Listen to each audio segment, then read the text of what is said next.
Audience. I am Charlene Rogers, Vice President of Bahama Health, and I'm pleased to be joined by our committee members, management and staff of Bahama Health and Family Guardian to present another series in our Doc Talks. This evening, partnering with us are Dr. Rashida Brown-Clarke and Sister Justina Toote-Knowles, who will address the topics Alzheimer's disease and mental health. We look forward to your active participation and encourage you to place your questions in the chat, as well as our moderators will indicate when it is suitable to open your microphones for discussions. We encourage you also to participate in our survey, which will be available at the end of the session. At this time, I invite Nurse Danishka Moss, manager of our clinical care department, to introduce our speakers for this evening.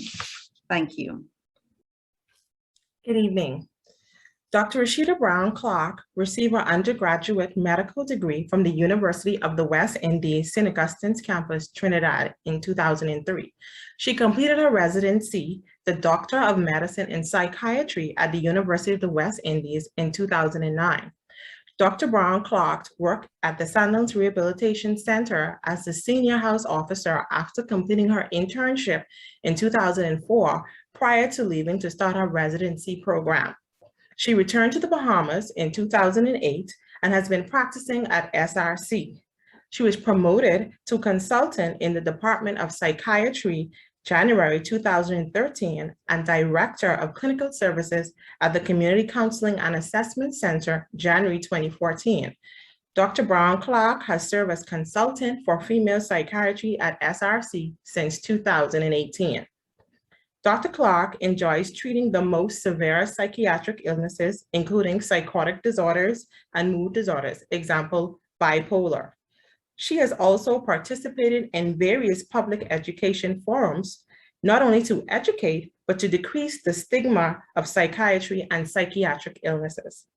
She is married to our Barbadian dentist, Dr. Andre Clarke, and they have one son, Avery Zane, and one daughter, Aria Saloon.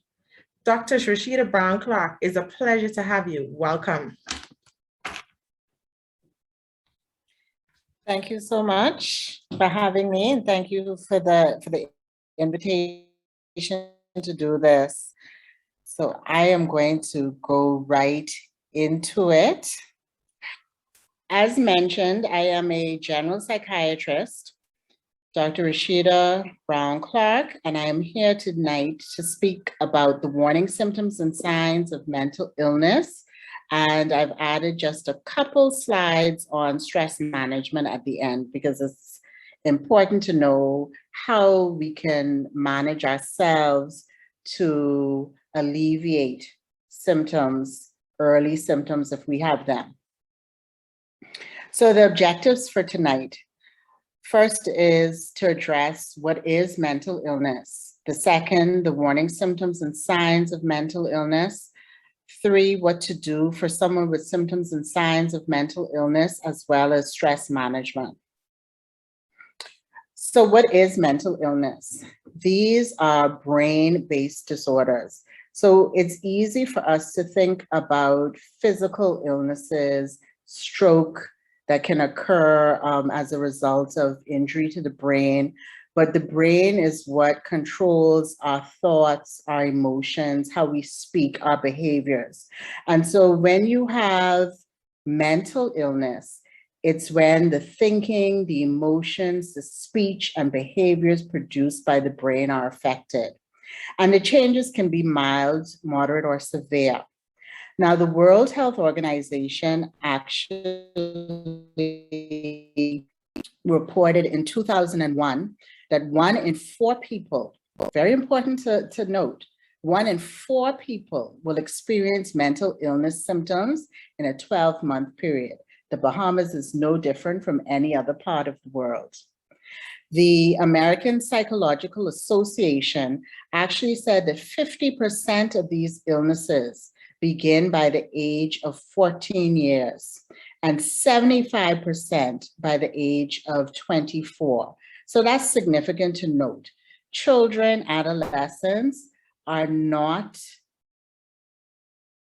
are not exempt from developing mental illness. So severe illnesses. So when we think of severe mental illness, we think of things, for example, like schizophrenia, bipolar disorder. These don't just kind of appear out of the blue. Family, friends, teachers often notice very small changes. They know that something isn't quite right. They might not be able to put their finger on it, but they could tell that this person is acting a bit oddly. And you usually have what we call a prodromal period, where you have these small changes before you have full-blown illness or crisis. So why is this important? Why are you here? Why were you asked to listen to this? Why am I talking about this? Because early warning symptoms and signs, it's very important to know them because they can actually assist in early access to care and intervention. So you want to point out those oddities to someone. And early access to care may actually possibly delay or prevent major illness. So what are some of these symptoms and signs in adults? We'll start with adults, and then I will speak about children. So these are things like changes in sleep or appetite, decline in personal care. So the person is not attending to personal hygiene and their surroundings, withdrawal, social withdrawal, decreased interest in activities that they previously enjoyed, a decline in functioning, that's very important to note, apathy, feeling disconnected, and just a sense of unreality, illogical thinking, and changes in sex drive, whether it be a lack of interest or too much interest. Nervousness, a fear or suspiciousness of others, unusual behavior, very odd or uncharacteristic for the person, prolonged feelings of anger or irritability, and extreme mood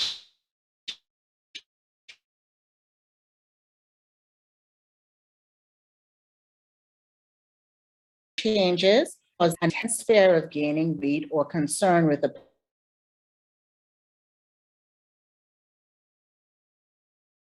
parent. We don't think about disorders, but we do see eating disorders among Black Bahamians. Symptoms and signs in older adults, and I included this because Sister Toote-Knowles will speak about Alzheimer's or dementia in her presentation. But some of these things would include memory loss, repeating questions, finding it hard to carry out familiar daily tasks, struggling to find the right words or follow a conversation, being confused about time and place, becoming confused in unfamiliar environments, and you notice personality and or mood change. So as I mentioned before, mental illnesses can occur in children. Children are still learning to identify and talk about their thoughts and emotions. So their most obvious symptoms sometimes, especially the much younger children, are behavioral. So you will see them acting out and displaying uncharacteristic behaviors before some of them can actually tell you what is going on in their heads, how they're feeling, what they're thinking. So some of the symptoms and signs in children, you may see changes in school performance. There may be an excessive worrying or anxiety. They're fighting to avoid going to school. Very hyperactive behavior, frequent nightmares, frequent disobedience and aggression, and frequent temper tantrums. One thing that I didn't include in this list that I think is important is hypersexuality or increased sexuality. So it's important to keep this in perspective. So I gave you a list of symptoms and signs. One or two symptoms, though, cannot predict mental illness. So if you were reading that list and you're like, oh, I have problems sleeping and I haven't been eating so good, you know, you don't necessarily have to run out and think that you have a mental illness. But one or two symptoms may indicate the need for further evaluation. Several symptoms causing significant impairment in functioning warrants an assessment by a physician. So, for example, if you notice that you have a child that has a number of the symptoms or signs that I mentioned before, and they are going from, say, being an A student, and then the next semester they're failing, that would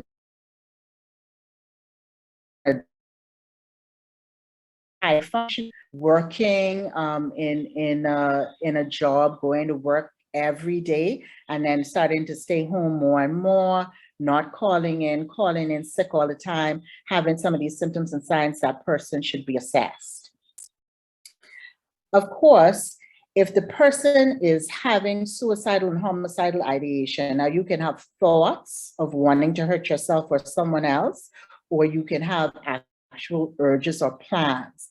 Now, if the person has an urge or plan to harm themselves or others, this warrants immediate attention, immediate. So you call 911 or you get that person to an emergency room. Here, it would be Princess Margaret Hospital or a doctor's hospital. Now, the person may be having thoughts, so may not want to act on them, may not have a plan to act on them. You can take some time, call a mental health specialist. The person can see their primary care provider. So this would be the general practitioner or family medicine physician. Reach out to a close friend or loved one.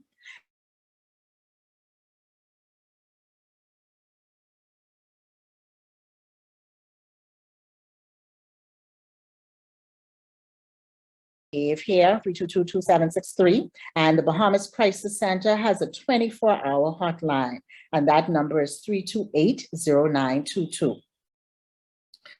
Now, what do you do if you or someone you know has symptoms and signs of mental illness? You should have an open and honest discussion. This is lacking a lot of times. People do not want to tell their relatives that you are doing something that is strange. This is not like you. You're acting oddly. So you need to be open and honest about what you are seeing and what you are experiencing. A person cannot be forced to seek care unless they are an immediate risk to themselves or others. But in a case where they're just having some odd behavior, you can't force them, but you should encourage them. You should support them. That is what you need to offer. Find a qualified mental health specialist and make an appointment. And go with the person, go with the friend or relative to the appointment. You know, too often we have people walking into a clinic and say, oh, my mommy say I acting strange, so she tell me to come here. But what you doing that's strange? I know, she just tell me come because I acting strange. It would be so much more helpful if they were accompanied by someone to give additional information. In cases of deliberate self-harm or a strong urge to harm yourself, like I mentioned before, and I have to keep reiterating, call 919 or take that person to an emergency room. So I think this is very important in this conversation because we need to know how we can manage stress, because stress, it can contribute to the symptoms, signs of mental illness, depression, and anxiety. And actually with COVID-19, what they found is that over 450 million people around the world are presenting with mental illness, especially things like major depression and generalized anxiety disorder. So COVID-19, the pandemic, and all of the surrounding things with the pandemic, like restrictions, limited contact with family, friends, that is a very stressful experience that we're all going through at this time. And stress is a normal part of life. The pandemic is not normal, but stressful experiences are a normal part of life. And the stress response is a survival mechanism. Now, this is a very important point. Stressors can be positive or negative. So it's not always that we're talking about negative things happening in your life. Very positive things like Pregnancy, especially a wanted pregnancy, that can be a very stressful thing. Preparing for a wedding, a wonderful thing, but can be very stressful. So we have to take note of our responses to those things as well. Negative stresses, especially and chronic stress, can cause a biological response that may impair physical and mental health. So these are some evidence-based tools for stress management. So not according to Dr. Brown-Clarke, according to the evidence put out by the American Psychological Association. You have to, as much as possible, try to eliminate stresses that you can eliminate. So if you can kind of pick things off your list and get rid of them, then that is what you should attempt to do. Cultivate social support. I do not like to hear people say, and I say this a lot of times in presentations, oh, I don't have any friends. I don't need anybody. I don't see my family. I don't need them. We all need social support. So it is important to cultivate that. Seek good nutrition and avoid substances. So it's okay to go out every once in a while if you could control yourself and have an adult beverage with friends. But if you know that that is what you are doing and you're doing that excessively because of stress, that is a problem. Relax your muscles, meditate, and have very good, consistent sleep habits. It is important to get physical. I'm working on this. I think many people are working on this, but this is very good for stress management. Moss, why you laughing? Get physical, take a moment in nature, keep pleasurable activities. So things that you enjoy doing, hobbies. I don't know how many of us have hobbies, but this is so important just to do something different. That's not work. That's not just taking care of our family, but being engaged in hobbies and other activities. And try as much as possible to reframe your thinking. Now, don't go out there and tell somebody who's suffering from depression, just think positively and snap out of it. That is not helpful. But you can encourage the person, and if you are experiencing a lot of dark, negative thoughts, it is important to try to do some positive thinking and try to reframe the thought. Maybe it's not being done to you. Maybe this is an issue that everybody is having and it's not just you. And you can do certain things to help yourself. And when all of the above is not working, seek professional help. So when you cannot do it on your own, seek professional help. People get very scared when you mention psychiatrist or psychologist, and they want to say, oh, I'm not crazy. I'm not going for that person to dig into my brain and all of these negative thoughts and to bring that out. You could start with your general practitioner or your primary care provider, but seek professional help when you realize that you cannot do it on your own. And where to get help. So clergy, employee assistance professionals, the primary care physician, these are some places where you can start. But then you also have mental health professionals. We're very lucky in the Bahamas. We don't necessarily have to go through a primary care provider like you would say in somewhere like Canada. So you can make an appointment directly with a psychiatrist, with a psychologist. We have social workers, we have clinical social workers, and other counselors. But in a crisis situation, again, I have the 919 and the suicide hotline and the Bahamas Crisis Center. These are some of my references. Thank you. Now I know we're not doing questions and answers right now, I think. So I will take those at the end, but thank you very much. Dr. Brown, I am certain that there will be questions at the end because the statistics alone that you've provided has been, astounding in terms of what has transpired during COVID. And so I'm sure there would, like I said, be questions at the end, and we will entertain those then. So we'll move on to our second presenter, which is Sister Justina Toote-Knowles. She is a trained psychiatric registered nurse with a passion for caring for the mentally challenged people and older adults. She received a distinction in community care of the elderly in the Caribbean from the University of the West Indies. She's directly involved in aged care and finds this to be her #1 professional priority. She's a hard worker who is adamant that older adults are supposed to be addressed with respect, hence maintaining their dignity and integrity.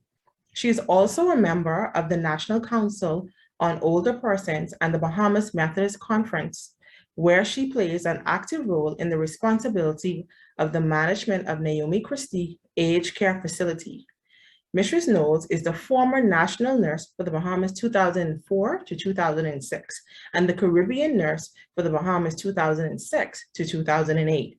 She's a member of the Gerontological Society of America, International Alzheimer's Association, and a subscriber of Hartford Institute Geriatric Nursing Monthly Newsletter. She is presently a lecturer at the School of Nursing, University of the Bahamas. Mrs. Knowles' guiding principle in life is to provide comfort and happiness for all older adults. She is presently pursuing a Doctor of Philosophy in Health Services with specialization in public health policies. She plans to negotiate and bargain on behalf of the older adults, ensuring that policies are integrated into the National Strategic Plan for Older Adults. Mrs. Knowles is a Seventh-day Adventist Christian who is actively involved in church ministries and activities. She is an Assistant Public Relations Officer for the Adventist Health Professional Association. She is married to Mr. Samuel Knowles Jr., and together they have 4 children and 3 grandchildren. Her hobbies include traveling, reading, teaching, and spending quality time with her family. Sister Toote-Knowles, welcome.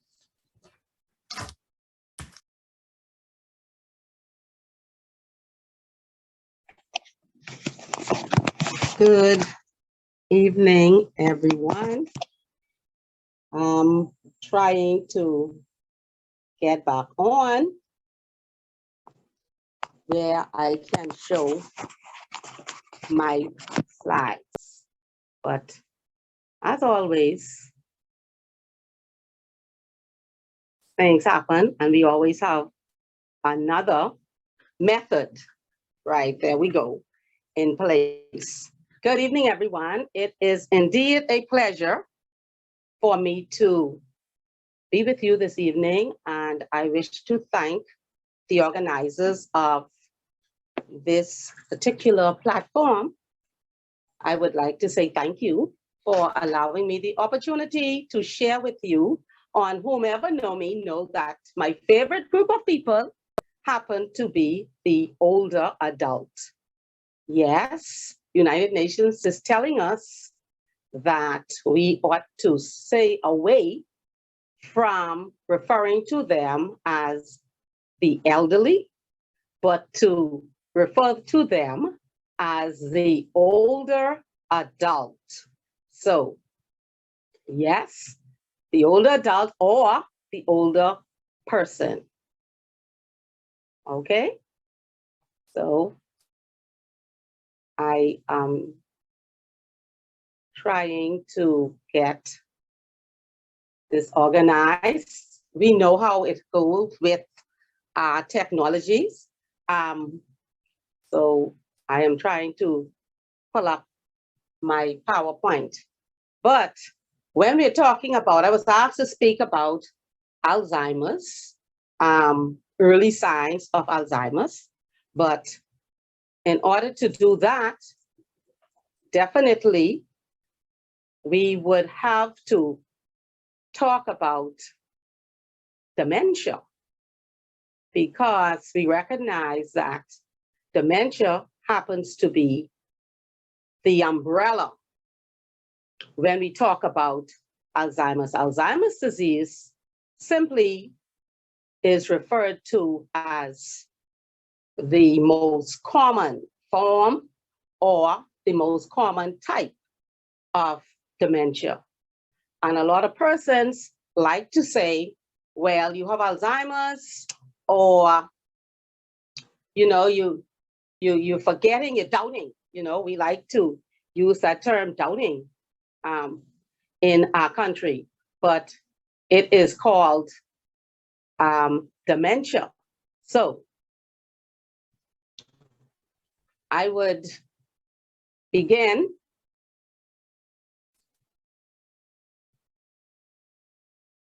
by trying to share. I will leave it as that. Can you see me?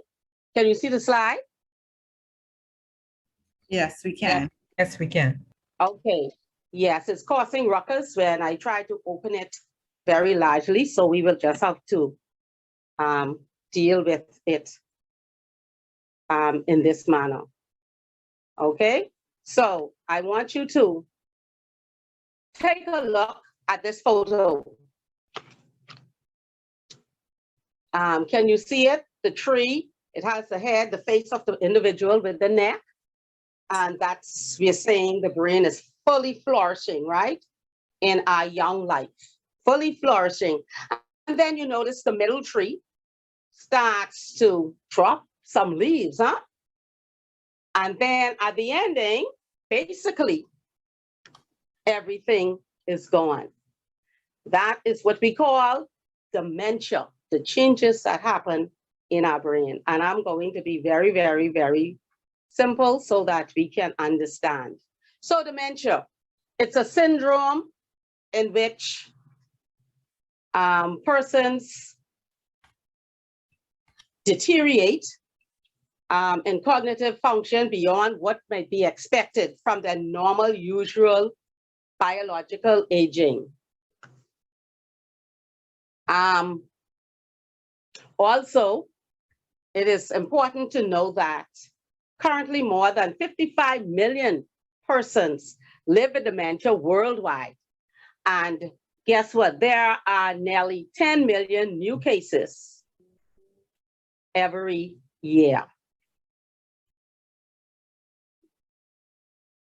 So we have some global statistics, global facts about dementia. 60% of persons living with dementia live in low and middle income countries. And according to World Health Organization 2021, as the proportion of older persons in the population is increasing in nearly every country, this number is expected to rise from 78 million in 2030 to 139 million in 2050. 65% of total deaths due to dementia are in women. Women, let us understand this.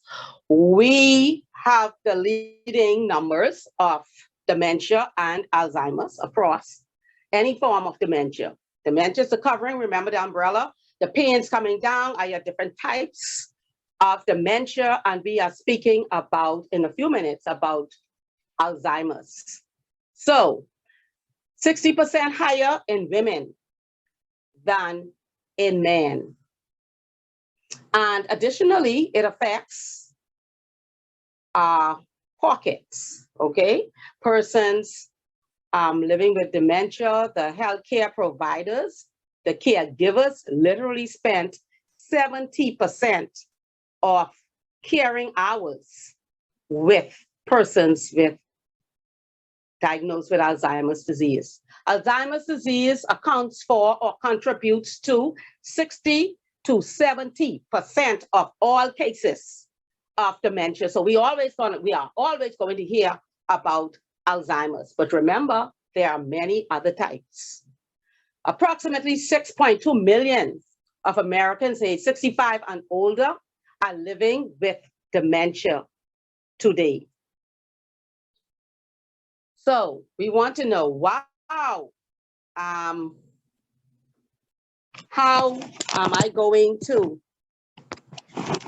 survive with this? How am I going to be able to manage this? How am I going to be able to see the signs and understand the signs? How am I going to be able to recognize if mommy or daddy or a relative is experiencing symptoms of dementia? Well, we have different stages of Alzheimer's. So let us go with the early stage. The early stage of Alzheimer's, according to the World Health Organization, the fact is that we miss a lot of these persons. So I had to go to my telephone. We miss a lot, and the early stage, make note of the early stage, because you want to catch this right in the early stages, right? There are medications that would prolong the individual from progressing rapidly.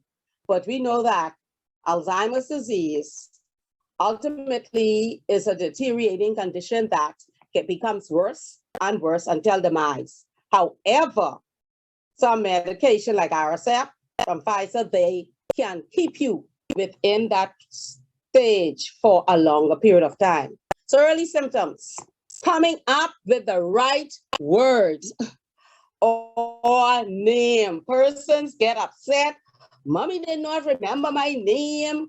She calling all these other children name, okay? Early stages. Remembering names when introduced to new people. Having difficulties performing tasks in social or work settings. And also forgetting the materials that they would have read. Early signs of Alzheimer's. So if that's the early signs, what about the moderate signs? So you have also, I missed out two other ones that are very, very critical. They also would misplace valuable objects. They don't know where to find this, they don't know where to find that, and then they begin in experiencing what we term as increased trouble with managing or with planning. Early stage. Moderate stage, being forgetful of events or personal history, feeling moody or withdrawn. When they go out in society, they don't really want to be bothered.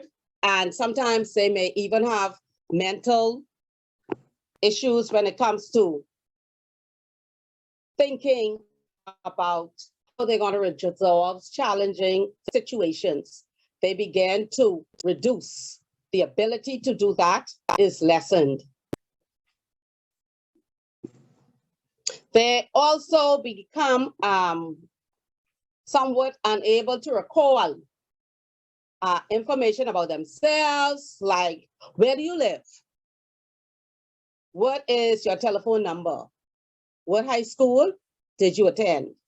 And they begin to experience some bouts of confusion about what is happening. Where am I? What day is it? Is it Monday? Is it Tuesday? Is it a day in October, a day in September? They begin to become confused with the basic things that we usually would know. And then requiring help and choosing like proper clothes to wear, not recognizing that it is summer and put on something like a coat, or vice versa, short sleeve in the winter as opposed to the summer. Having trouble starts now with controlling the bladder and the bowel. So sometimes incontinence can be an issue. Also, what we call insomnia. They begin to have sleep issues and begin to experience issues with sleeping, and also becoming very, very, very restless at night, but they want to sleep all day. All right, moderate continually with moderate stages of Alzheimer's disease, this wandering starts, okay? Wandering all over the place, becoming lost, not recognizing where they are. And so that's also a problem sometimes for these persons. And also demonstrating personality and behavioral changes, including suspiciousness and delusions. They began to talk about, oh, this person is in my house. My colleague had to leave work because her mom was saying that a stranger was in the house. She ran the caregiver and called the police and told them to please get this person all in her fridge, doing all kind of things in her house, but it was simply the caregiver. They began to become repetitive in their behaviors, like hand wringing or taking the toilet tissue and shredding it into pieces. They begin to start to show you that something is really wrong because maybe you would have missed the early symptoms. So there are also late stage and symptoms, or what we call severe stage of Alzheimer's. This stage requires round-the-clock assistance with personal care. They lose awareness of recent experiences as well as their surroundings. They no longer remember that we go into church today or it is time to eat. No, they begin to lose awareness of recent things that are happening. They also experience changes in physical abilities, including walking, sitting, and eventually swallowing. Now, that may sound strange, but can I tell you that it actually happens? They feel as if something is in their throat and they cannot swallow. Sometimes they hold the water in their mouth, not even food, even water, they would hold in their mouth. They begin to have difficulty swallowing. Definitely difficulties communicating and becoming vulnerable now, more vulnerable to infections because they're not active like as much anymore.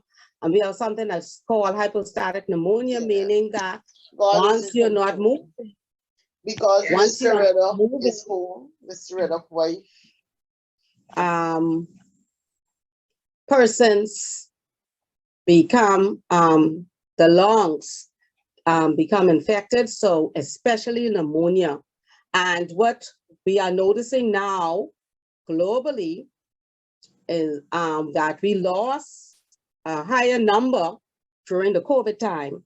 Persons diagnosed with Alzheimer's disease. World Health Organization is saying that the numbers of Alzheimer's death was very much elevated. All right. So we have to be able to recognize what's happening. So persons always ask, and I ask them, I am not the father, but I know that healthy eating is important, right? So Alzheimer's Association is telling us, listen, people, eat healthy diet. Okay, I go and look for my walnut because walnut, just how it shapes, like the brain, it is very, very good for memory. Social activities. Scientists is telling us that if we do not engage, the brain needs to be stimulated.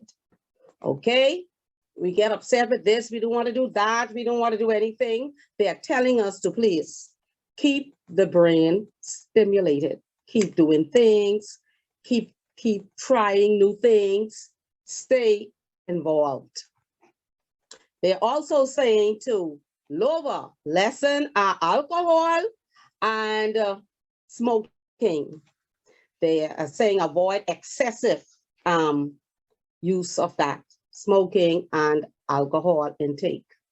And we know with alcohol not tipping over to Dr. Brown-Clarke's presentation, but when persons become sad, so to speak, depressed, they want to drink, right? But the thing about the drink is it excites you right there and then. And after the excitement goes, you're going back now to drink again, right? And then you begin to abuse alcohol. But the reality of alcohol use persons, I always say to people, is alcohol is really a depressant, okay? It is a depressant. So the more alcohol you drink, the more depressed you would become. And although our mom or dad may be diagnosed with Alzheimer's, we must be very careful because depression among the older adult, the older person, depression is the most missed diagnosis of older persons today, because we miss it and we say, oh, mommy already worked, she tired, she just deserves it now to relax. Myth that they have worked and now they are deserving of this so-and-so rest. No, you keep them active in all the things that they always like to do, things that you know they enjoyed. You try to ensure that they continue with their likes. You know the foods that they eat, what they liked, and what really upsets me a lot is the fact that we think we can feed persons with Alzheimer's whatever we want to feed them because we feel as children we are paying for the food. No, we need to remember their likes, remember their dislikes, okay? And exercise of both body and this mind cognitively, okay? We ought to stimulate, and I'm saying we because they are saying these are protective factors for reducing the chances of developing Alzheimer's. So 1 in 9 persons aged 65 and older has Alzheimer's disease. So that's like 11.3%. In 2021, Alzheimer's and the other dementias cost the US $355 billion.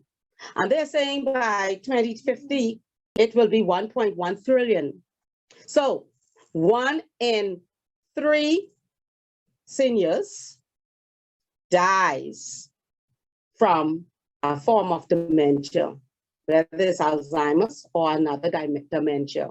They die. It kills more persons than persons who have breast cancer and prostate cancer combined.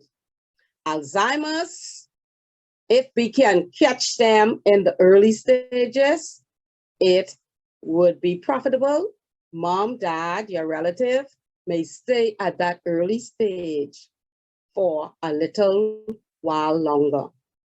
When my mother had the vascular one, and the vascular one, you know, after the bleed, the brain bleed, short-term memory is gone. They call it the most horrific, frustrating type of dementia for families because recent memory is gone.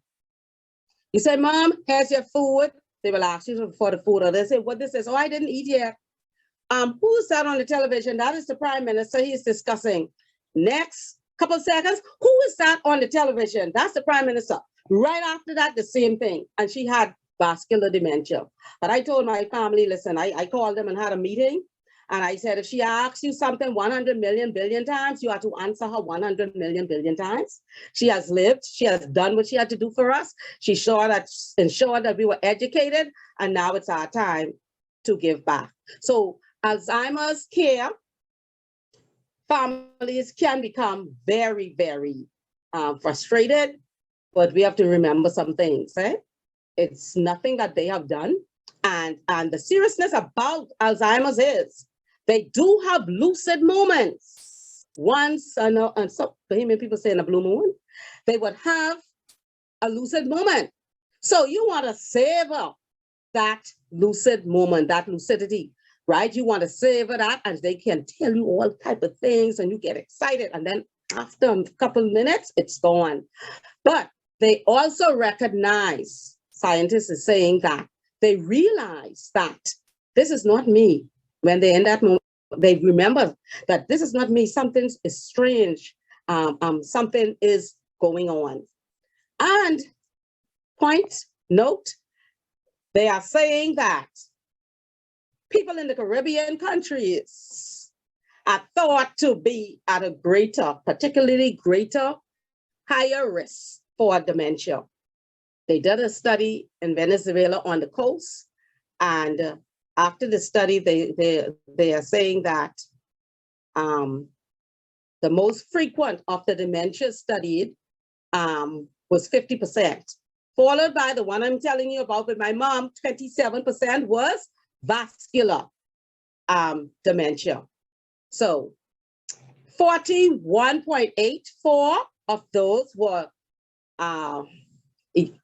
should I say, they were assessed as mild, 30.10 as moderate, and 28.6 as severe.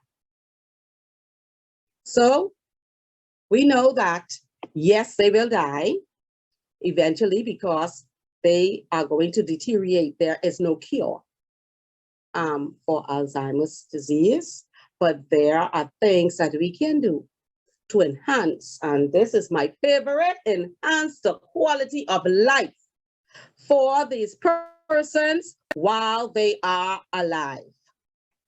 All right? Among people aged 70 years old, 61% of those with Alzheimer's are expected. They're 70 now, right? 61% of them are expected to die before the age of 80, compared to 30% of people living without Alzheimer's. Okay, so we see that they do die, but my leaving statement with you is, we will all grow old if we do not die young. Let us take care of the older persons among us. Pleasant evening.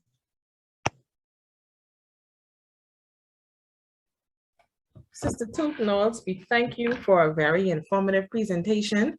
And so now we would entertain some questions from our viewing audience, but let me open it off. I'll start it off with Dr. Rashida Brown-Clarke.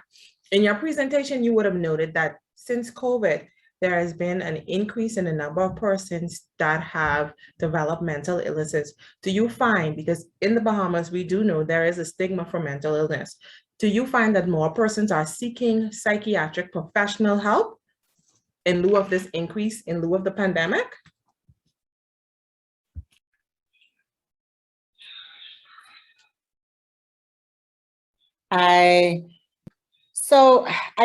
Obviously I can only speak about my practice, but I think what I have definitely seen an increase in the number of people who are presenting, a number of people presenting with depressive symptoms, anxiety symptoms, and it would appear that COVID, the pandemic, the restrictions, the anxiety just around all of the uncertainties about COVID, catching COVID, where you can go, who you can be around, seems to be the direct stressor.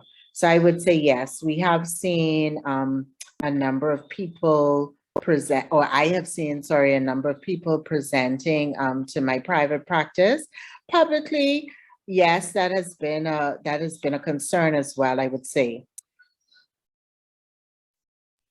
And do you find that the treatment they're seeking is more or less in an acute setting, or you find that these persons, after actually seeking professional help, that they tend to keep their follow-ups? Because, you know, a lot of times for people who have mental illness, first of all, in our society, a lot of people don't believe, you know, that they have a mental illness. You know, persons tend to go, or somebody fix you, or, or you have demons or something of that nature. So I find that, in my experience in working in psychiatry along with you, that persons, once they, have officially been diagnosed, even if it's an acute setting, they tend to fall off long term. Are you finding that's happening in these instances with COVID, or persons, once they have seen you initially and they found better coping mechanisms in terms of employment or whatever their temporary stressor may be, you find that this is resolving? So I think what I am seeing is that you have some people who have been diagnosed with mental illness and may have defaulted from follow-up or may still be actively following up, and they have had this acute stressor of the pandemic. I don't know if you could kind of call it acute anymore, but they would present with new symptoms or worsening of symptoms in the midst of having been diagnosed before. And the new patients that I would see who are just presenting, for the most part, I would say probably 75, 80% of those who came for the first time seeking assessment have been good at their follow-ups. Now, it all depends, of course, on their diagnosis and whether or not they do need to follow up with me, or I am referring to a therapist, because I do not do talk therapy myself. So you're coming to me from more medical management. So I may just need to refer them out to a therapist, and whether or not they follow up with the therapist, a lot of times I do not know. So it really does depend on their diagnosis. And if they do require medication, I would say 75 to 80% of the patients who are presenting for the very first time, they are, and they have been very consistent with their follow-up. But yes, Bahamians, maybe I should just add this here. Bahamians as a whole, we are very reactive. And so we have this rush to do something in a crisis situation, not only to do with COVID, but just in general. And then once that crisis subsides, then the patients, the families, do not put the attention into continuing care. And that is where we run into problems, because you may feel wonderful after treatment and then figure, well, I don't need this anymore. I'm good. I can get over it. And if you've not done that with consultation with the physician, therapist, then you can just go on to have another crisis down the line. So we ask people not to just give up, not to just stop coming. Now, you could stop coming to me if you don't like me for whatever reason, but you need to go to see someone, and you should continue care with someone until the physician, the therapist, the psychologist decides that you do not need this particular treatment or therapy anymore. Okay, thank you. And so let me tie into the Toote-Knowles into this conversation. And everybody paying attention to what's happening in the news. Lately, we've been seeing a lot of bulletin pointers, a lot of alerts in terms of elderly folks that have gone missing. Somehow, they wandered off, or, you're getting calls, or you're seeing it on Facebook, social media about persons missing. Is there anything that you would suggest or recommend for persons who have family members, relatives that are diagnosed with Alzheimer's in terms of their care? I know one of the things would probably be to have someone that is there full-time with the relative. However, we know that a lot of persons may not be able to afford full-time care in this climate of COVID. Is there any suggestions or recommendations that you have, Sister Knowles? I can tell you that with Alzheimer's, it wears and it tears. Families, my suggestion always is for families to sit down and literally decide who is going to care for mom or dad. We do a schedule. We did that with my mother when she had vascular dementia. We had a schedule going on, and definitely you must stick with the routine. You must develop that routine based on their likes and ensure that, they no longer has that, they do not have that cognitive ability to know, well, okay, after lunch, if I ate, I should wash my hands, or before eating, or I need to go to the bathroom, to the toilet. No, so you develop that. You literally develop a schedule for them. Bathroom time, bath time, and then you can place on the door, the bathroom door, the picture of a toilet, because they're not able, right, after a while to identify. You can show something to say the stove, the kitchen, things where you know they're gonna go. And you have to have someone there, especially from moderate to severe. I had a lady who, the cook, she was fixing the meal. They could not find the fish. They found the fish in the washing machine. So she thought she was fixing the fish for food, the lady diagnosed with Alzheimer's. So she went and she put it in the oven, in the washer. So we have to recognize what is going on with them, and never belittle their feelings. You listen to them, whatever they're saying, even if it doesn't seem as if it sends to you. You have to be able to show that love, that caring. And with Alzheimer's persons, usually they lean towards one family member more than others. So that's why you need a schedule, because they're going to crave going to that person. And as for the wandering, that is very dangerous. So once we understand that they are diagnosed, we are gonna have to make sure that the police in the area knows, key persons, the food store, everybody know, but we are proud, we can become very proud, and we don't want people to know anything, but we can go to the key persons, the convenience store, the police station, and let them know that, well, mom, especially in the neighborhood, and they would be able to look out for them. So if they see them wandering, they already know that they are diagnosed with Alzheimer's and they want to assist. And whatever their hobbies were, I had a lady, she was into dogs, so we had to deal with the Humane Society. They would come, deal with her dogs. I told the family to purchase the books with dogs in it. And also I would put on the television for her to watch the gentleman, I can't remember his name, the dog trainer, and she would be so elated. And she used to writing checks, so I would give her the checkbook, and she's writing checks out to this one and the next one, but her quality of life was sustained. Now we know it ain't no, and oh, thank you so much. It's so much I can do with this. Oh, it's a pleasure, and you're engaging them at their level. So do not X them out. Include them in everything that you do. Okay, we have a question in the chat. What role does music play in managing the mood of persons with dementia? All right. That is an excellent question.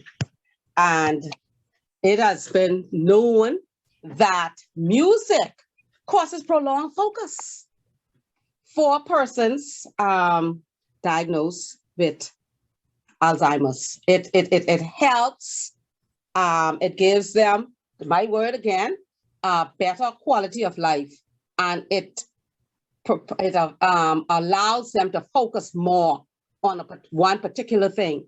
When my mother was diagnosed with with vascular dementia, she was in the hospital.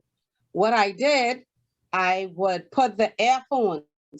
I got a CD of all the music. She loved Gator Homecoming, everything. She got Wee Wee, every song they sang, she has it. So I would leave that playing the CD in her ear, and I would tell the nurses, when she fall off to sleep, remove it. So she slept beautifully during the night. But it is known definitely that it helps with Alzheimer's. Music therapy.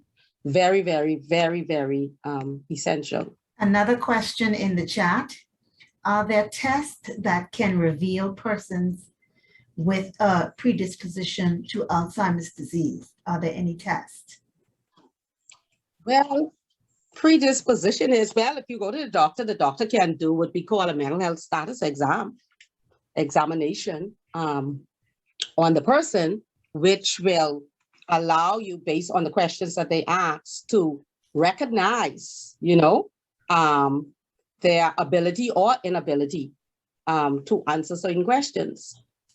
When I went to the psychiatrist with my mom, I had to leave the room because I just started to cry.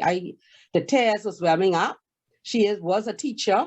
And when he said, okay, they will give you 3 or 4 words, and then they will ask you to repeat it.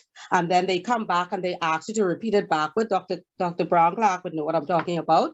And she couldn't. And those proverbs, you can't teach an old dog new tricks, or those little things that we would say. And they ask them to interpret it. And it is so far off from what it ought to be. So there's the mental health status exam. But now remember, I don't know if you're aware, the only time Alzheimer's is authentically diagnosed is after death, if you go and do an autopsy, and then you will see all the plaques occupying all over the brain. And that's the way, and that's how they came up with Alzheimer's, knowing what happens. But that is done after that, during an autopsy, so Dr. Alzheimer, he came up with that based on doing autopsies, but then they recognized what the symptoms were of the persons, and hence the reason that they can start to say based on the symptoms, and then they do the mental health testing.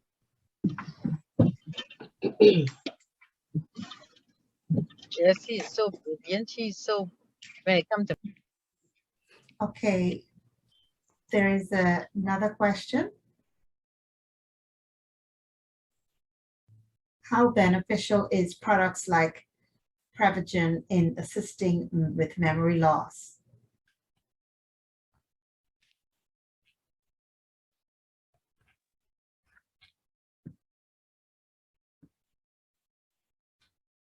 I don't know if that was intended for me, but I hope Sister Toote-Knowles can speak a little more to Prevagen, because I don't know very much about Prevagen, but I do know that the other medications, prescription medications, for example, Aricept, have been shown to be helpful in people with mild symptoms and signs of dementia, mild to moderate, I think.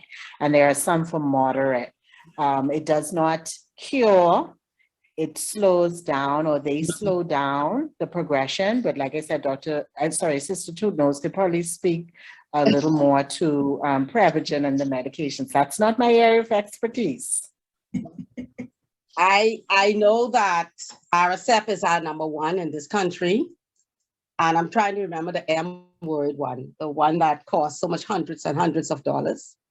But the fact that it does not cure, the one that I know that has been proven to slow down the symptoms is Aricept. I remembered speaking with Dr. Carey, who was the geriatric consultant. And I said, Dr. Carey, we are losing our people because the Bahamian public, the persons are unable to purchase Aricept. I said, can you please, when you go to your meetings, can you please ask the pharmacy for us to get Aricept? And she said, okay, Justine, I'm going to try. And it's serious. When I went over and we got the neuropsychologist to do the testing on my mother, and she said that my mother was at a grade 3 level. I was horrified. So I called I couldn't even reach. Listen, I was in Texas. I called Dr. Carey. I said, Dr. Carey, did we ever get Aricept? And she said, yes, Justina, we finally got it. So the same medication I was lobbying for, my mother was a teacher, up and down, doing everything, It came around that my own mother ended up using the Aricept. and it was so costly, but she could have gotten it from geriatric hospital. So when we say we are lobbying and we want the best for these persons, we ought to be serious about what it is we do. And that is why I'm still waiting for the government to pass the legislation to protect the older persons among us. We sat and we did that, and we put that all through the Attorney General for the correct, these terminologies and all of that, and it reached the Parliament. So I am really going to ask about that. So we try to do as much as we can for persons. So the physicians order these medication. I have proven ourselves. I have proven it, and they are usually very, very costly medication that usually the rich and famous can afford. But if we lobby enough, we should be able to get what is necessary. I will research the new one that was asked here this evening, but taking care of your relative conservatively and giving them, ensuring that they have a healthy diet, things that can stimulate them and keep them going. You walk around with them, you do a lot of things. Exercise does abundance. We like to run to medication, but sometimes, depending on the medication, when you assess the side effects, and that's what I do, I check side effects and weigh it out. If it's more of a disadvantage for introducing of severe or moderate severe side effects, I will not take the medication. But even computer, they're saying, they have computer classes now in the US for these persons, and they have person specialists who sit and teach them. And there are so many things we can do with the persons with Alzheimer's, but that's in the early stages. Usually they ricochet very quickly from moderate to severe. So you want to harness the early stage, okay? A lot of people talk about ginseng, and I've read professional documents stating that even the fish oil, they're telling us these are things that can be given to persons diagnosed with Alzheimer's. But I'm a person, I am seriously into natural stuff. And that's why I said I mentioned the walnut,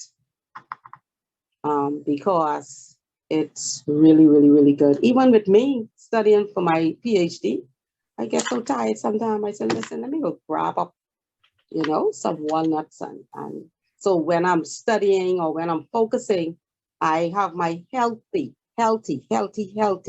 snacks at my desk. Because brain, the brain, it sucks when you try to deal with mental work. I tell persons physical work is a joke. Mental work, it's like a sucking machine going on. I'm looking at it. Yes, it was said that coconut oil is also good. And I tell people, go straight at the pure coconut. Cut the coconut, drain the water, and eat the coconut. We have a Because couple more questions in the chat. We have quite a number of questions coming in the chat. One of them is actually pointed to exactly what you just spoke about, the coconut oil and olive oil. Yes. Okay. Olive oil, I found the other day that someone told me they drank a teaspoon of olive oil every day. And when we saw them, we were so shocked. They had circulatory problems, all kind of issues. And we asked them, what did you do? And he said, I drank a teaspoon of olive oil every day. I said, what? Serious? So, I have another question. What does hallucination play with dementia?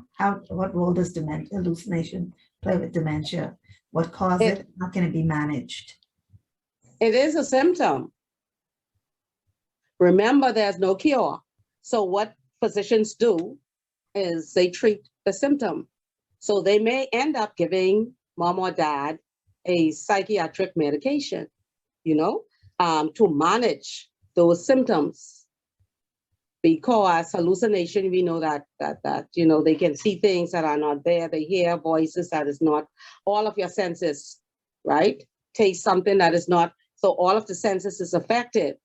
I had a client who said, she kept looking out the window and I said, what's going on? Are you okay? What are you looking at? Share it with me. Let me, you know, and then you have to not engage them. And she said she saw this man with a big green head and he's standing. I said, so is he disturbing you? She said, yes. And she would not move. She would not get into any activity. So I had to turn around and do what we call in psychiatry, I had to reverse that. And I went to the window and I said, let me tell you something. If you don't get from out this yard, what I've got to call the police. I said, what happened? She said, oh, he left. I said, he really left? She said, yes. I said, beautiful. I said, I told you I'm here to take care of you. So sometimes you have to go on a limb. Okay.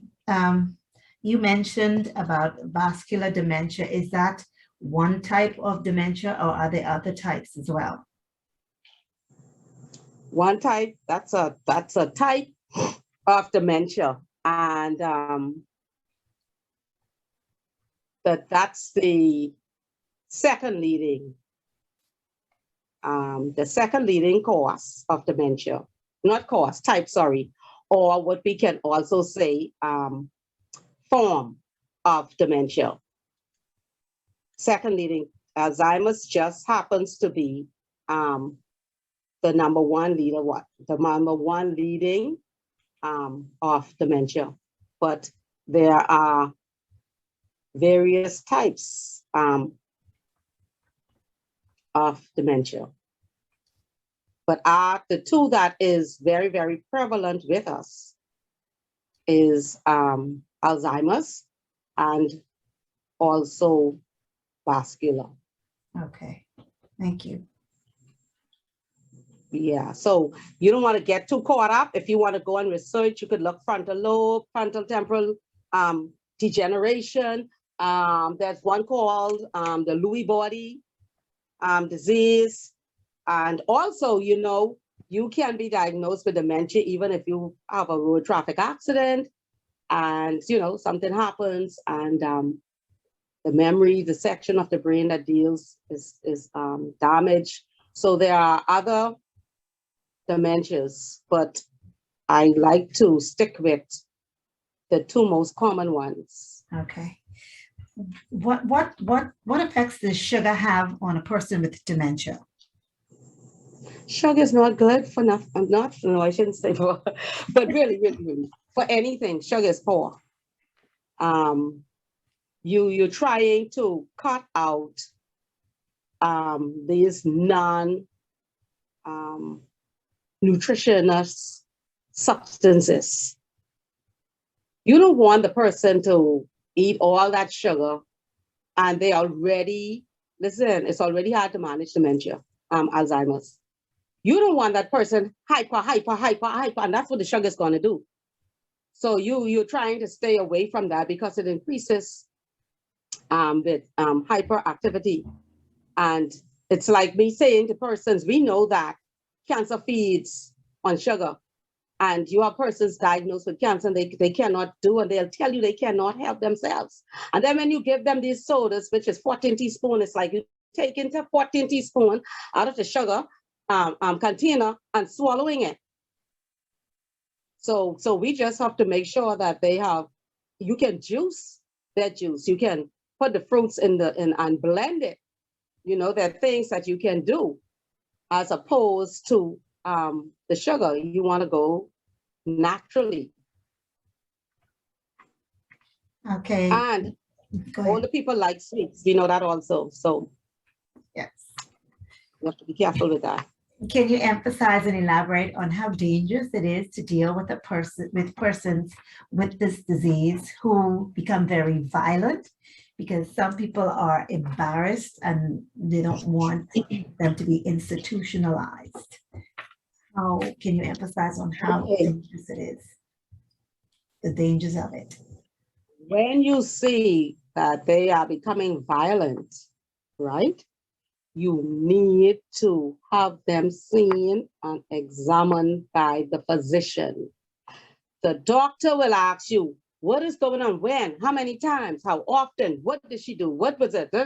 And they then decide on what medication that they will use. Remember now, we treat the symptoms. When it comes to medication, you're treating the symptoms of Alzheimer's. So if the patient becomes deluded, if they are hallucinating, if they become violent, then we have to do something. We have to medicate them. Because, you know, all over the world, they're getting away from physical restraint. So they're more leaning toward what we call chemical restraint, meaning that they medicate you. Are there side effects to those? Are there side effects to those medications?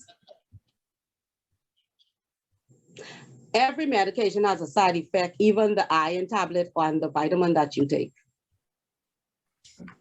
So you're going to weigh out the cons and the pros. You don't want the person becoming violent. They may injure themselves as well as they may injure someone else. So you are trying now to avoid additive complications with the situation. So the medication, you can say to the doctor, I would like the most mildest form. You are interacting with the physician. And know now, persons, older people especially, they love their doctors.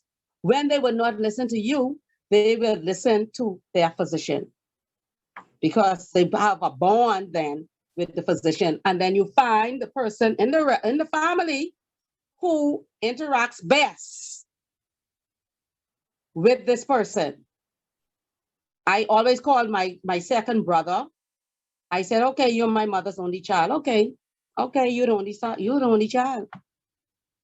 But he had a lot of heat on him because she gravitated to him and I was the only girl. So we were the two who she would be bam, bam, bam. But what I did was everyone in the family was educated and understood what was happening.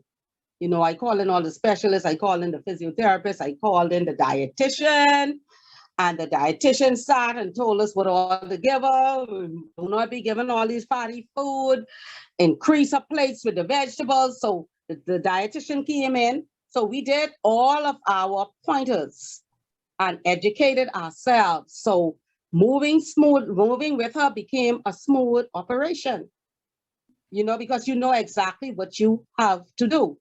Okay. And when you talk about getting a care person and a caregiver, I gave them their instructions. I wrote down what they had to do. I wrote down her bathroom, toilet training, because she came out of the hospital, you know, with Pampers on. And I I couldn't wait to get home to rip that off. I have such a non-tolerance for Pampers because I feel like, okay, in the night, I can put that on you so you can have a beautiful sleep because we know the brain needs to rejuvenate. And that's the importance of making sure they sleep. So you keep them from sleeping all day so that they can sleep in the night, get that brain rejuvenated and move on. But having a plan of care to incorporate a routine, sustainable, not just fly by night and over the top now, sustainable, realistic, routine schedule, plan of care is what is needed for these persons. And we took my mother to church. Listen, that she is the queen. I called her the most spoiled older adult on the planet. She went to the hairdresser every 2 weeks because that's what she was used to. I told my brother every single thing that she was used to, we have to incorporate. Okay. And Dr. Magnet, we do have she lived 7 years. We do have a final question for Dr. Rashida. Persons diagnosed as adolescents with mental illness and managed medically, what are the chances of them living into adulthood without progressing to advanced or severe illness? That's actually an excellent question. So it depends on the illness. But there is a lot of research that suggests once recognized early and treated early, you may prevent severe illness. But the key is for the person to work with the physician, with the therapist, and continue treatment for the time suggested for whatever illness it is. But even with psychotic illnesses, there's a whole wealth of information about treating aggressively in high risk or prodromal periods so that you can prevent progression. There are some illnesses that are chronic illnesses, so the person may continue to have symptoms or may have relapses, and we just try to manage as best we can, again, given whichever illness the person is diagnosed with. So diagnosis is very important in childhood and adolescence, adulthood. Knowing what the diagnosis is and knowing what the research says about treatment is extremely important. So, gone are the days when people would say, once you have an illness, you'll always have an illness, you'll always have symptoms, you'll always have signs. We are treating now as aggressively as we can when the person first presents, so that we can avoid them becoming or having chronic debilitating symptoms, higher risks of morbidity, sometimes higher risk of mortality. I hope that answered the question. Yes, Dr. Brown-Clarke, just picking back on that. How do we destigmatize the mental illness, particularly among the adolescents? Because even some parents are not necessarily forthcoming, saying my child needs to be treated, or even say teachers in school, they may notice, but they're sort of intimidated. How do I tell this parent I'm detecting something may be wrong with their child? And then we know COVID itself has really, I guess, increased the anxiety, the stress level. Do you have any recommendations for how we can work with this? I think having presentations like this and reaching out to the psychiatrist, reaching out to the therapist, the psychologist, allowing us to present in forums like this, where people understand that it's not just your physical health that everybody should be concerned about, but there is also a real important mental health component to overall health. And seeing mental health is health too. That's been the slogan since last year, this year for mental health. Mental health is health too. And so it's allowing this kind of platform and us kind of reaching as many people as we can. Patients, what adds to the stigma is that a lot of patients don't want to admit that they have illnesses. But if we could get more people talking about it and starting to have conversations, that would be very important. But if you are a teacher or employer, this is what I tell people all the time, even within healthcare, I have to tell my colleagues, if you see somebody doing something strange, acting strangely, please address it sooner than later. Do not wait until you are at crisis. Try to intervene as early as possible. Have open and honest discussions with the parents, with the person, with the relatives, because that helps to to get people to do something about the behaviors and the changes that you are seeing. So that's very important, being very open and honest. Ignoring it, denying it does not help, because all that you do is delay the person getting the help that they need. And when you wait until crisis, it's more of an issue. You know, it's more humiliating, embarrassing sometimes for that child, for that adolescent, for that adult. It is more embarrassing and humiliating in the long term. Okay. So just being open and honest and having these discussions. Okay, and I know you do have a limited time here with us, so I do not know if anyone else had a question, another question for Dr. Brown. We will get back to Sister Knowles. I know she can talk until I know what I'm saying. But do we have any more questions for Dr. Brown-Clarke? Let's gather those and then we can go. There's one that says, do you suggest that a newly diagnosed lupus or SLE adolescent patient begin seeing a psychologist or psychiatrist to cope with the new condition? I'm sorry, I didn't hear the question very clearly. Can you repeat? Do you suggest that a newly diagnosed lupus or SLE adolescent patient begin seeing a psychologist or psychiatrist to cope with the new condition?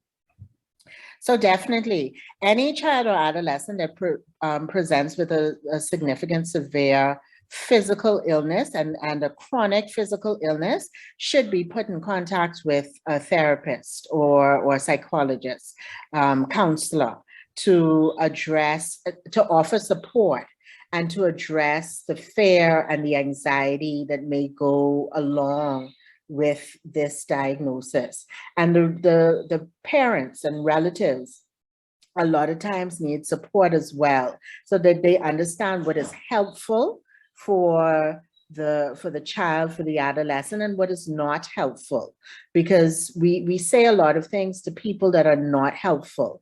And sometimes if you find that you cannot be helpful, you know, that is even more incentive to seek professional help, because we do say a lot of things sometimes thinking that we're motivating the person, or you know, we're just kind of pushing them in the right direction.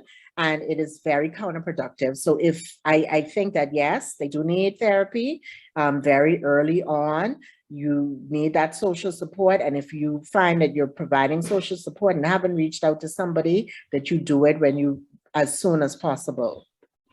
One last question. People who have mental illness, how do you get them to see a doctor if they don't want to go? You can't force anybody. So you cannot force anybody. Unless the person, and this is not just for us, this is worldwide for the most part. You cannot force somebody to get help if they do not want it. Even if the person is mentally ill, even if the person is severely mentally ill, unless they are an imminent risk to themselves or others, you cannot force somebody into an evaluation or treatment. And I try to tell people this all the time. They still have rights. So, you know, we talk about avoiding crisis, but that comes with hopefully talking to the person, encouraging the person, not being threatening in any way, and offering to do what you can to help them, to get them into an appointment. Sometimes it helps to start in a very non-threatening way. And a lot of times, a general practitioner, primary care provider seems a little less threatening to the patient than saying, I'm taking you to see a psychiatrist, or, you know, I'm taking you to see the shrink, or whatever other word you would use to describe the mental health specialist. So, you know, just be encouraging, have an open, honest discussion, maybe boundaries if that is what is necessary, but you cannot force somebody if they are not going to hurt themselves or other people. I have one question. I note that Toote-Knowles alluded to walnuts. Is there a special diet one can recommend?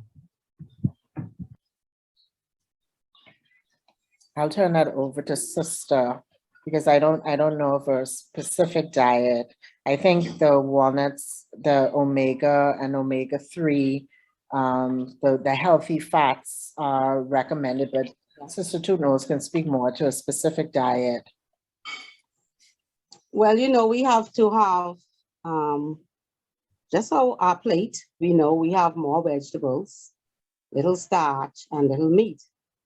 You want a well-rounded meal, nutritious meal, outside of just saying we have a plate of food in the front of us. And we know that our diet, we have a high starch diet in the country. And I always say to persons, if you're going to eat the carbohydrates, you eat the complex carbohydrates. Like your cassava, your potatoes, right? Which takes a very longer time for it to break down into the sugars. So all the white rice, and I don't like to get too rash because of the way I eat, right? I am purely, and persons smile, I say, I think I'm about 85% vegan, all right? Pescatarian, I eat fish at times, but my favorite is outside of meat. So my should I say, my advice is always little meat, not too much starch. And if you're having the starch, complex carbohydrates, when I did the care of an older person in Jamaica, they would always say, refrain from giving an older person this bunch of white rice all the time. Refrain of macaroni and cheese. You have to find creative ways. Even with the seasonings, you know, they advise Miss Dash. They tell you to stay away from the salt, etc. So I would just eat, I would give them and to their liking, because there's certain food that they're not going to eat. So you remembering now the fact that as we get older, you lose your sensitivity, right, to taste. Sweet and salt goes first. And that's the reason they would always say Miss Dash, because you can prepare the healthy food and they may not want it. So seasoning is a key point with preparing food for the older person. Fruits, vegetables, and I know you're gonna say, oh, they don't like it, but fruits and vegetables is very, very, very important also. Stay away from all of that starch, please. Because when constipation comes, that's another problem. The other issue in reference to that I want to ask, my husband have other issues along with dementia. I know the doctor placed him on Ensure. Do you think that's too sweet? Because he has to have 2 a day. You think that's too much sugar? No, like you said, there are other issues going on with him. So obviously he's being seen by his physician, who is going to take into consideration everything that is going on with him. I would not know the exact situation, but I'm sure that his attending physician would know, and therefore recommend the best way out of this. Because, you know, Ensure, they would always say, sometimes you take that instead of a meal, depending on what is happening, because you want something to get inside, as opposed to nothing at all. And it is better than the high starchy food also. So I'm sure that the Ensure was given for a specific reason. And we did that a lot also in geriatric hospital. Okay, thank you. You're welcome. A question for Dr. Brown. Over-the-counter medications like ginkgo biloba, how do they help with dementia or incipient dementia? Again, that is a question for Sister Toote-Knowles, because I really don't see a lot of dementia at all, to be quite honest, in public practice or private practice. I think ginkgo biloba was not ever recommended for people who have been diagnosed with dementia. I think early memory loss or very mild memory loss in elderly patients, ginkgo biloba has been shown to have a place. But once you are diagnosed with dementia, I don't know how helpful ginkgo biloba has been shown to be. But it would have been a long time since I've looked at any of that information. So again, I would have to pass that over to Sister Toote-Knowles to see if she has any updates on that or any new information.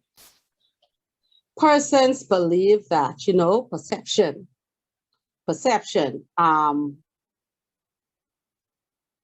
They believe what they want to believe.